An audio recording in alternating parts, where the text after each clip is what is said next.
अध्यक्ष महोदय, आज जो माननीय हमारे धर्मजीत जी का परिधान है, मुझे अपने कहते हैं मिथुन चक्रवर्ती की याद आ गई अध्यक्ष महोदय। मिथुन चक्रवर्ती जी अभी चल फिर नहीं पा रहे हैं, पूरी तरह एक्टिव है, अंदर बाहर से एक्टिव है पूरे। हमारे ये ऋतिक रोशन है अध्यक्ष महोदय। अध्यक्ष, आपके लिए सम्मान में ये कपड़ा पहन के आया हूँ। धन्यवाद। उतनी ठंड नहीं है, लेकिन अब क्या करें, कभी कभी सो भी करना पड़ता है अध्यक्ष। मैं ये चाहता हूँ कि फायर ऑडिट जैसे गंभीर विषय पर विभाग को और प्रशासन को गंभीर होना चाहिए। आप मुझे बताइए कि कितने अस्पताल इस प्रदेश में हैं जो 9 मीटर के मापदंड के अंदर आते हैं। कायम रखने के लिए अभी तक जो नर्सिंग होम एक्ट में जो रजिस्ट्रेशन होते थे, उसमें रजिस्ट्रेशन से पहले फायर सेफ्टी का एनओसी लगता था, उसको हमने पूरी तरह से खत्म कर दिया। मंत्री जी, अस्पताल तो आपका है ना। मेकाहारा में आग लगी तो बदनामी तो आपकी हो रही थी ना। फायर ऑडिट कौन करता है, उसकी जांच पड़ताल कौन करते हैं, कौन कौन लोग रहते हैं? ये मैंने जवाब में स्पष्ट रूप से बताया है कि फायर ऑडिट का काम छत्तीसगढ़ में गृह विभाग करती है।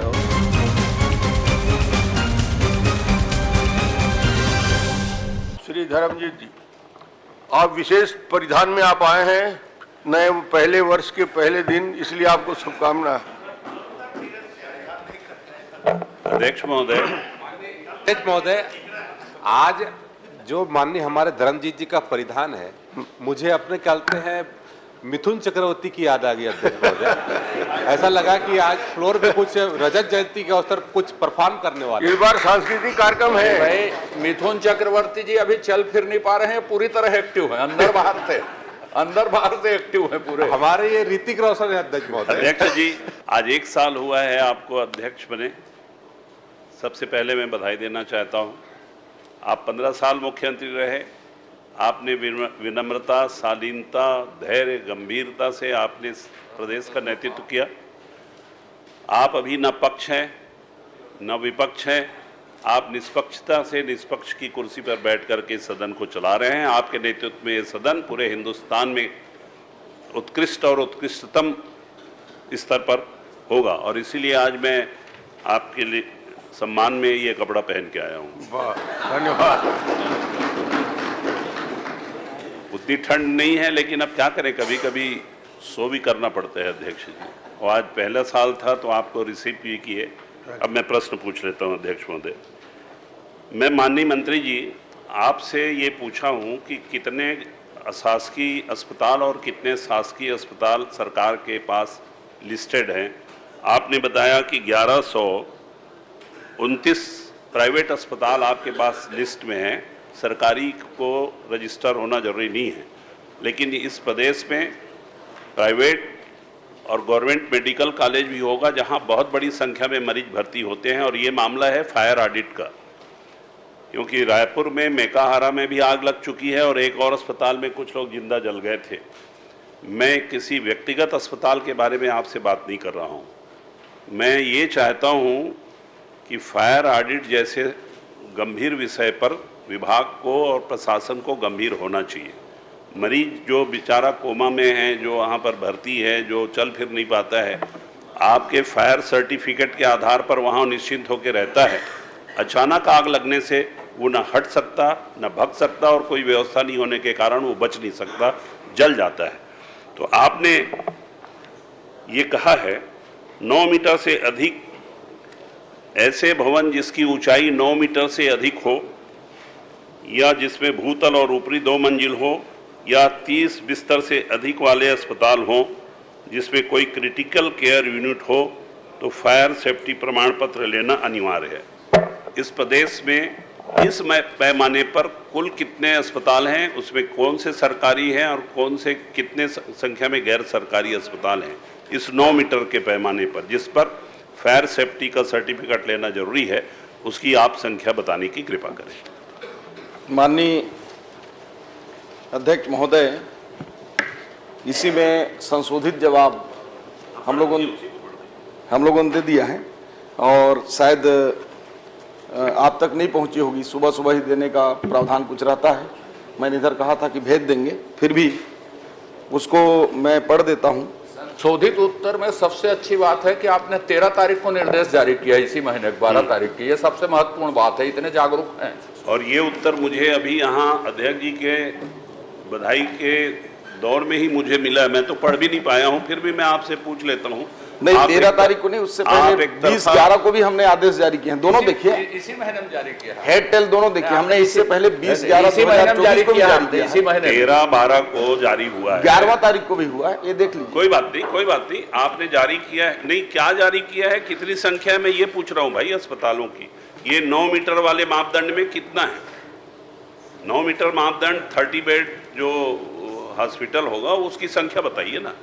देखिए, एक्चुअल में ये फायर ऑडिट का है। आप पहले तो आपको बहुत बहुत धन्यवाद देता हूं कि आपने ऐसे मसले को उठाया। ये फायर ऑडिट जो है पूरी तरह से गृह विभाग के अधीन में आता है और फायर सेफ्टी का जो ऑडिट है गृह विभाग करता है।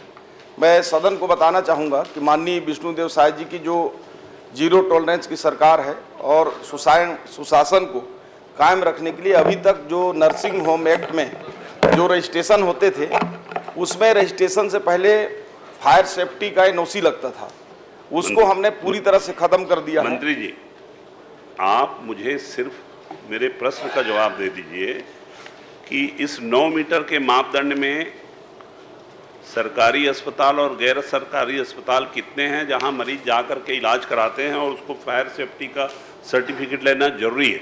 विभाग कोई भी हो, अगर गृह विभाग का है तो ठीक है, हम गृह विभाग से भी प्रश्न लगा के पूछ लेंगे, परंतु अस्पताल तो आपका है ना। मेकाहारा में आग लगी तो बदनामी तो आपकी हो रही थी ना, विभाग की हो रही थी ना, कि मरीज बच गए ले दे के, अगर जल के मर जाते तो विभाग, ये विभाग वो विभाग से मतलब नहीं है। मरीजों की सुरक्षा, आग से बचाने के उपाय के बारे में पूरे सरकार का सामूहिक दायित्व है। आप मुझे बताइए कि कितने अस्पताल इस प्रदेश में हैं जो 9 मीटर के मापदंड के अंदर आते हैं और जिसको सेफ्टी सर्टिफिकेट लेना जरूरी। 1129 ऐसे हॉस्पिटल हैं जो प्राइवेट हैं, उनको सबको फायर सेफ्टी के लिए कहा गया। और हमारी सरकारी हॉस्पिटलों में हमारे पास 35 डिस्ट्रिक्ट हॉस्पिटल के भवन निर्माण किए गए हैं। हमारे पास 10 मेडिकल कॉलेज हैं, साथ ही 183 CHC हैं, 5162 सब हेल्थ सेंटर हैं, 765 PHC हैं, 7 जो है शहरी CHC हैं। नहीं, इस प्रकार से PSC में देखिए मंत्री जी, 1 मिनट बैठिए। देखिए अध्यक्ष महोदय, PSC में 10 बेड से 15 बेड से ज्यादा होता नहीं। आपने लिखा है जिसमें 30 बेड होगा, जो 9 मीटर ऊंचा होगा, जिसमें भूतल होगा, ग्राउंड फ्लोर होगा और क्या क्या होगा, वो अस्पताल, ताकि उस अस्पताल के फायर सेफ्टी के बारे में मैं पूछ सकूं। मैं संख्या जानूंगा तब तो आगे प्रश्न पूछूंगा। अंदाज में बता दीजिए, पूछ के बता दीजिए। नहीं, पूछने की जरूरत नहीं है, मैं सक्षम हूं। उसमें जो है हमने स्पष्ट कहा है कि छत्तीसगढ़ शासन गृह विभाग की अधिसूचना दिनांक 29 नवंबर 2022 के अनुसार ऐसे भवन, केवल हॉस्पिटल नहीं, कोई भी भवन जो 9 मीटर से अधिक ऊंचा हो और उसके डबल मंजिल वाला हो। अरे आप बाकी का छोड़िए, मैं तो अभी इसमें कोचिंग सेंटर का पूछ ही नहीं रहा हूँ। प्राइवेट हमने बताया ना 1100। होटल का तो पूछ नहीं रहा हूँ, मैं सिर्फ अस्पताल का पूछ रहा हूँ कि इस मापदंड में गृह विभाग के निर्देश पर हमारे प्रदेश में कितने अस्पताल आते हैं, उनकी संख्या बताइए। मैं नाम भी नहीं पूछ रहा हूँ, सिर्फ आंकड़ा दे दीजिए कि 10, 20, 25, 50, 200, 500, 300, 150 जो भी होगा बताइए। तो कुछ तो आंकड़ा बताइए भाई, कि आपको यही मालूम होना चाहिए कि आपका कौन कौन सा अस्पताल फायर सेफ्टी सर्टिफिकेट के लिए बहुत जरूरी है। तो उसका आंकड़ा होगा तब मैं आगे बात करूंगा। देखिए, ये मामला जो है हर साल हमारे सरकारी हॉस्पिटल है उसकी तो हम ऑडिट करते हैं। सरकारी जो 1129 हमने बताया वो सभी में फायर सेफ्टी अनिवार्य रूप से लगाए गए हैं और ये हमारा विषय भी नहीं है। ये गृह विभाग का जो विभाग है वो फायर सेफ्टी ऑडिट करती है, उसमें हमको ऑडिट करने का अधिकार नहीं है। विषय क्यों नहीं है स्वास्थ्य विभाग का? आप अस्पताल को सर्टिफिकेट देते हैं, उस सर्टिफिकेट में अस्पताल की सेफ्टी, सिक्योरिटी और फायर से बचने के उपाय के जब तक प्रावधान नहीं होंगे, आप 1129 को सर्टिफिकेट दे कैसे दिए? और अगर आपने उसको सर्टिफिकेट दिया, लाइसेंस दिया, परमिट दिया, अनुमति दी तो वहां की सुरक्षा की भी जिम्मेदारी आपकी है। और इसलिए मैं पूछ रहा हूं, ये मामला कोई मैं किसी एक अस्पताल के को लेकर के नहीं पूछ रहा हूं, मेरे दिमाग में कुछ नहीं, मैं बिल्कुल क्लीन चिट लेकर के अपना दिमाग रख के क्लीन पेपर सरीखे आया हूं कि इस प्रदेश में 2 घटना हम देख चुके हैं। मेकाहारा में आग लगी, एक और अस्पताल में जिंदा जल के मरे।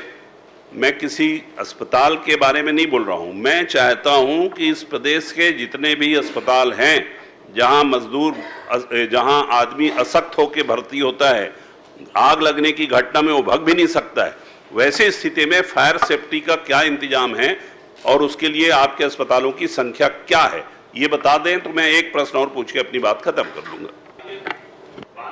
वैसे फायर ऑडिट का हमारा विभाग का जिम्मा ही नहीं है। और अध्यक्ष महोदय, तो मैं समझता हूँ ये प्रश्न को आपको एक्सेप्ट नहीं करना था, ये तो और गैर जिम्मेदार उत्तर है। ये प्रश्न को एक्सेप्ट नहीं करना था, एक्सेप्ट नहीं करना। अस्पताल खुला है, अस्पताल में फायर सेफ्टी का इंतजाम नहीं है, स्वास्थ्य मंत्री बोल रहे हैं कि ये हमारे विभाग का जिम्मा नहीं है, तो इस प्रदेश के लोगों को मरने के लिए छोड़ा नहीं जा सकता अस्पताल में, और उसके लिए कौन जिम्मेदार है ये बताइए। हमारे प्रदेश के लगभग 2000 हॉस्पिटल हमारे खुद के हैं, इसलिए इस प्रश्न को स्वीकार करके और पूरे जिम्मेदारी के साथ हमारे जो प्राइवेट हॉस्पिटल है उनमें फायर सेफ्टी ऑडिट किया जा रहा है। अध्यक्ष महोदय, और सरकारी 2000 अस्पताल तो है भी नहीं, प्राथमिक स्वास्थ्य केंद्र इसके दायरे में आता नहीं। 9 मीटर से ऊंचा कौन कौन सा अस्पताल है, 30 बेड से ज्यादा कहां पर है, निजी और शासकीय में बताइए। मरीज वहां भर्ती रहते हैं, आग लगेगी जल जाएंगे, मर जाएंगे, डीएनए टेस्ट करा करके बताना पड़ेगा कि ये इसके घर का है, ये इसके घर का है। इसलिए मैं चाहता हूं इसको आप संज्ञान में लीजिए और मुझे अस्पताल की संख्या बता दीजिए, तो मैं अगली बार दूसरा प्रश्न उपलब्ध करा देंगे, बाद में दूसरा प्रश्न आ जाएगा। ऐसा बोल दीजिए तब भी मैं आगे बढ़ूं। ठीक है, संख्या उपलब्ध करा, आप संख्या उपलब्ध करा देंगे। दूसरा जो संख्या आप उपलब्ध कराएंगे आपको मौका दूंगा। माननीय मंत्री जी, आप ये बताइए फायर ऑडिट करता कौन है, और 2000 रुपए में फायर ऑडिट का सर्टिफिकेट बाजार में बिक रहा है, आप उसको ट्रायल कभी कराए हैं क्या? अभी कोई अस्पताल में पिछले 2 महीने में कोई ट्रायल हुआ है क्या, मॉक ड्रिल हुआ है क्या? और इसका फायर ऑडिट कौन करता है, उसकी जांच पड़ताल कौन करते हैं, कौन कौन लोग रहते हैं, ये जरा बता दीजिए। देखिए, मैंने जवाब में स्पष्ट रूप से बताया है कि फायर ऑडिट का काम छत्तीसगढ़ में गृह विभाग करती है, और मुझे कंफर्म तो नहीं हो सकता है देश में भी करती हो, लेकिन छत्तीसगढ़ में गृह विभाग करती है। और उत्तरदायित्व है भाई, गृह मंत्री जी हैं। फायर सेफ्टी ऑडिट का जो प्रमाण पत्र गृह विभाग से जारी होते हैं। और वैसे समझ गया, मेकाहारा में मंत्री जी के पास ये फायर ऑडिट के बारे में कोई सही जानकारी उपलब्ध नहीं है। यहाँ पर गृह मंत्री भी बैठे हैं अध्यक्ष महोदय। नहीं, हम अपने प्राइवेट, हमने सरकारी में करा रहे हैं बात। माननीय स्वास्थ्य मंत्री, मेरे को आपकी काबिलियत पर कोई शंका नहीं है, लेकिन अब आप गृह मंत्री बोल दिए तो सामने में उप मुख्यमंत्री और गृह मंत्री भी बैठे। मैं आपके माध्यम से इन दोनों ही विभाग के मंत्रियों से ये निवेदन भी कर रहा हूं, मांग भी कर रहा हूं, प्रश्न भी पूछ रहा हूं कि इस प्रदेश में अगले 2 महीने के अंदर सभी ऐसे अस्पताल जो आपके मापदंड 9 मीटर के ऊपर हैं, 30 बिस्तर जिसमें है, उसका फायर ऑडिट आपके सक्षम अधिकारियों से कराइएगा, और करा करके जिसका फायर ऑडिट में जो पास नहीं होता है उसको बंद कराइए, और जो फायर ऑडिट की व्यवस्था नहीं कर सकता है उस अस्पताल पर रोक लगाइए, और जहां फायर ऑडिट है उसकी जांच करा लीजिए। आप कराएंगे क्या गृह मंत्री जी, आप ही बोल दीजिए। माननीय अध्यक्ष महोदय, ये बहुत महत्वपूर्ण और लाजमी प्रश्न है। इस प्रश्न पर पिछले 5 वर्षों से तो शायद कुछ भी नहीं हुआ है, परंतु सदन के माध्यम से, माननीय सदस्य के माध्यम से ध्यानाकर्षण के उपरांत इस काम को जरूर किया जाएगा। माननीय अध्यक्ष महोदय, माननीय अध्यक्ष महोदय जी, एक प्रश्न नहीं, मैं हो जाएगा आपका। जानना चाह रही थी अध्यक्ष महोदय जी, किसमें आता है वो प्रश्नकाल फायर ऑडिट, किसमें आता है? प्रश्नकाल में प्रश्न करने देता। माननीय अध्यक्ष महोदय, जो इन्होंने पूरक जानकारी दी है माननीय स्वास्थ्य मंत्री जी ने, नर्सिंग होम एक्ट में जो अस्पताल है, निजी अस्पताल, वो फायर सेफ्टी एक्ट के प्रावधान उसमें नहीं है। माने जितने निजी अस्पताल इन्होंने बताए हैं उसमें फायर सेफ्टी एक्ट का सर्टिफिकेट लेना या प्रावधान है या नहीं है, इसके लिए कोई प्रावधान नर्सिंग होम एक्ट में नहीं है, ऐसा उन्होंने उत्तर में कहा है। मैं माननीय मंत्री जी से जानना चाहता हूं, क्या उन निजी अस्पतालों को nursing home fire safety act के में शामिल करने के लिए नर्सिंग एक्ट में प्रावधान करेंगे क्या, संशोधन करेंगे क्या या प्रावधान करेंगे क्या? प्राइवेट नर्सिंग होम एक्ट में जो उसके रजिस्ट्रेशन के लिए प्रमाण पत्र, जैसा कि माननीय सदस्य धर्मजीत सिंह जी ने चिंता की कि एक शब्द को उपयोग किया कि बाजारों में बिक रहे हैं, तो इसलिए हमने उसके पेचीदगी को दूर करने के लिए वो अनिवार्यता उसकी पहले एनओसी को ख़त्म किया है। लेकिन जो आपकी चिंता है उसके अनुसार सेल्फ डिक्लेरेशन वाला फायर ऑडिट का हम उनको जारी करेंगे कि वो स्वतः घोषणा करें कि उनके यहाँ पूरी व्यवस्था है। और जब हमारी तो एक्ट में संशोधन एक करना मिनट बोल पड़ेगा। लेता हूँ, इसके बाद यदि उनके यहाँ व्यवस्थाएं नहीं होंगी तो निश्चित रूप से हम उस पर कार्रवाई करेंगे। मैं तो माननीय अध्यक्ष जी, मैंने एक्ट में प्रावधान करेंगे क्या ये पूछा था। एकदम छोटा सा प्रश्न है कि आप संशोधन करके एक्ट में संशोधन करके निजी अस्पताल को भी उसके दायरे में लाएंगे क्या? पर्याप्त हो गया।